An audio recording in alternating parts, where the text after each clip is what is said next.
쌍방울 대북 송금 의혹과 관련해서 이재명 대표 추가 기소 얘기도 나오고 있고 또 앞서 얘기한 선거법 위반 혐의 재판은 앞으로 2주마다 열릴 예정입니다. 사실상 이 대표를 둘러싼 사법 리스크가 본격화됐는데 민주당 내부에는 지난 월요일 체포동의안 투표 후 폭풍이 가라앉지 않고 있습니다. 친명과 비명 의원들 2차 구속영장이 오면 어떻게 할 것인가부터 시작해서 이 대표 거취 문제까지 거론되고 있습니다. 그래서 다음번에 예를 들어서 다시 뭐 영장 청구를 한다거나 뭔가 일이 있을 때 차단될 가능성이 매우 높다. 예를 들면은 저희가 투표하지 않는 보이콧하는 방식도 있죠. 권리당원 대부분이 이재명 대표의 열띤 지지자들이인 것은 다 알고 있는데 그거는 그냥 쌈하고 끝장을 보겠다는 얘기인데 그렇게 해서 내는 건 적절한 것도 아니고 당원들이 뽑은 당대표의 진퇴 관련된 문제가 있다면 그것은 전 당원들이 투표로 결정할 문제지 온 몇 분들이 마음에 안 든다고 당대표를 그만두라 마라 할 그런 성격은 아니고 그건 월권이라고 생각합니다. 전체 당원이라고 하면은 적극적 참여 의향이 계신 분들은 소수일 거고요. 그분들 의향은 못 뻔하지 않습니까? 그분들 뜻대로 가자 이런 얘기로 밖에는.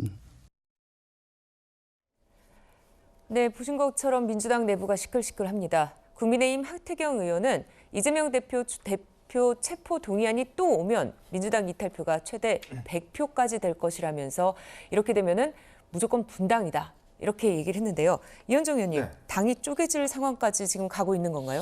점점 그 균열이 커지고 있다. 이렇게는 볼 수 있을 것 같습니다. 네. 원래 이 당의 분열이라고 하는 게 작은 하나부터 시작하지만 점점 그 갈등의 골이 이제 깊어지면서 예전에 보면 거의 육박전까지 벌어지는 이런 사태가 있었고 그게 이제 분당 사태로 있었던 전례가 있습니다. 네. 이전에 민주당과 열린우리당이 분열될 때라든지 마찬가지로 옛날 통진당도 마찬가지죠. 예. 그러니까 당이 이제 분열되는 이유는 결국은 그 소속된 국회의원들이 본인들의 어떤 국회의원 연장을 이런 상황에서는 할 수 없다라는 현실적인 판단이 생겨버리면 이거는 걷잡을 수 없는 거거든요. 네. 예를 들어서 지금 이제 많은 의원들이 이야기를 하지만 만약에 다음 국회 때 이 국회에 등장할 수 없다라는 게 현실적으로 된다 그러면 과연 안민석 의원이나 김용민 의원도 가만히 있을까요?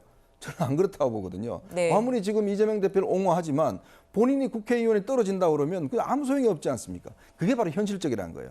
예. 그렇기 때문에 저는 지금에서 김남국 의원, 김용민 의원 등등이 나와서 이재명 대표를 보호해야 된다고 이야기하지만 만약에 지지율이 뚝뚝 떨어지고 지역 구민들의 생각이 달라지면 본인이 혼자서 저렇게 줄기차게 주장할 수 있을까요? 저는 없거든요. 그렇다면 특히 수도권이 지난 21대 총선에서 압도적인 승리를 했습니다. 민주당이. 국회의원들이 꽤 많습니다. 서울 같은 경우는 49개인데 그중에서 40석이 지금 이 민주당 국회의원들 아니에요? 근데 서울 지역이 지금 지난 선거 내리 두 차례에 걸쳐 패배를 했습니다. 대선, 그다음에 지방선거. 그러면 이제 총선에서 본인들의 운명이 걸려 있는데 만약 이재명 대표를 본인에 등장시켜서 선거운동을 해야 되는데 지금 계속 재판 가고 바쁘고 또 재판에 새로운 사실을 등장하면서 언론에 공개가 되고 네. 그러면 이재명 대표가 이게 이제 리스크가 내년 총선 때도 계속된다 그러면 당의 대표로서 그러면 중도층에 있는 국민들 왜냐하면 지난 선거 때 보면 결과는 압도적이었지만 선거 내용으로 보면 거의 표차가 많이 나진 않습니다. 네, 아슬아슬하게 다 넘어갔거든요. 예. 그게 바로 우리나라 중도층의 특성인데 이 중도층들이 만약에 무게중심이 딴 데 쏠린다고 그러면 다 떨어지는 거거든요.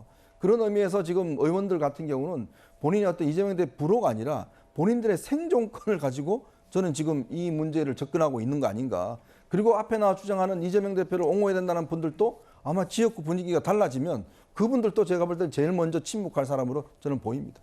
네, 말씀하신 것처럼 이제 공천권 얘기까지도 나오고 있습니다. 그래서인지 어제 이 대표가 옥중 공천까지 불사하겠다라는 보도가 나오기도 했는데 당에서는 즉각 사실이 아니다 이렇게 반박하고 나섰습니다.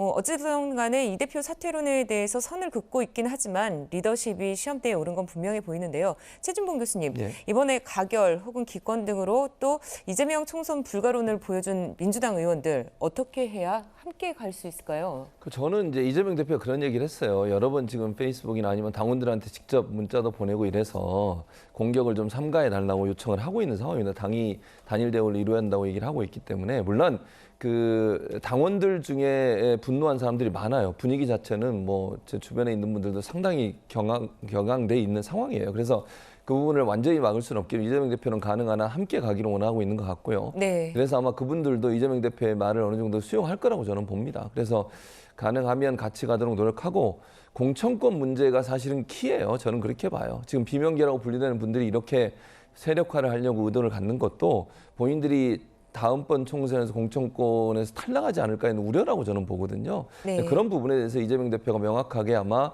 선을 그을 거라고 봅니다. 즉 다시 말씀드리면 공천 문제에 있어서는 본인은 시스템 공천을 하기 때문에 관여하지 않고 일정 부분 빠른 시간 안에 혁신위에서 지금 준비하고 있는 걸로 알려지고 있거든요. 민주당 혁신위에서. 그래서 공천 기준을 미리 발표를 한다.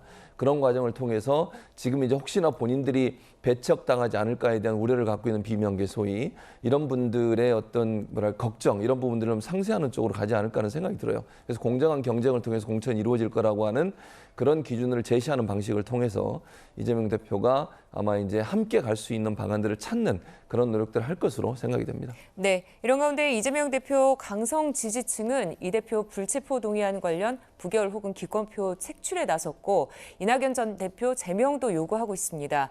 이른바 개딸들의 움직임. 허지훈 변호사님, 좀 이 대표에게는 어떤 영향을 줄까요?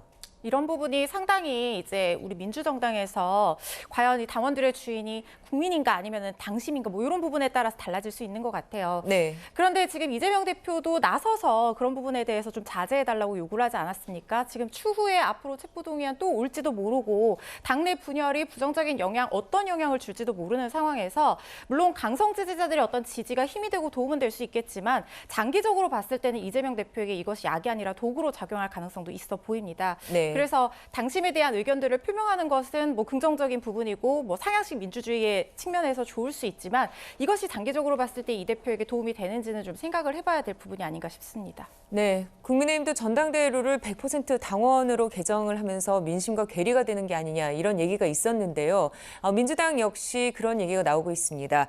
현재 민주당도 내년 총선 때에 당원 여론조사 비중을 총 100점 중에 20점으로 하는 방안을 추진하고 있습니다. 당헌 당규 준수 등 다른 항목보다 2배에서 많게는 4배까지 높아지는 겁니다. 이렇게 되면은 정치 현안에 민감하게 반응하는 강성 지지층 영향력이 높아질 수 있는 사안인데요. 강성 지지층을 바라보며 움직이고 있는 민주당 지도부 박성규 의원님, 민주당 지지율에는 어떤 영향을 줄지 궁금합니다. 아까 그 CBS 논설위원이 한 얘기 중에 옥중 공천도 불사하겠다는 얘기가 있잖아요. 지금 예. 중요한 건 공천이 아닙니다. 공천을 하더라도 당선이 중요하잖아요. 당선 가능성을 중요하게 봐야 되는데 아까 이현정 의원이 얘기했지만 수도권이 의석이 121석입니다. 그런데 그중에 19석밖에 안 돼요. 국민의힘 의석이. 네. 공천을 강성 지지층만 바라보고 밀어붙였을 때 중도 무당파의 이탈이 심화되면은 이게 만약에 절반 정도만 그 국민의힘이 삭감을 하더라도요. 민주당이 내년 총선에서 100석을 이루지 못할 거라는 그런 전망까지 나오고 있어요. 그러니까 공천에 집착하지 말고 중도 무당파 여론을 보고 당세 확장을 해야지. 강성 지지층의 점수로 20을 한다면 전부 자기네 편으로 공천을 할 수 있겠죠. 그러나 공천이 중요한 게 아니라 당선 가능성을 봐야 된다는 점에서 수도권 의원들의 동요가 매우 커질 거다. 예. 그러니까 그 부분을 좀 저해서 보고 그래서 민주당 지도부도 서둘러서 공식 당론이 아니다라고 선긋기를 한 게 아닌가 저는 그렇게 생각합니다. 네, 이재명 대표 사법 리스크를 놓고 부글거리고 있는 민주당 내부를 들여다봤습니다.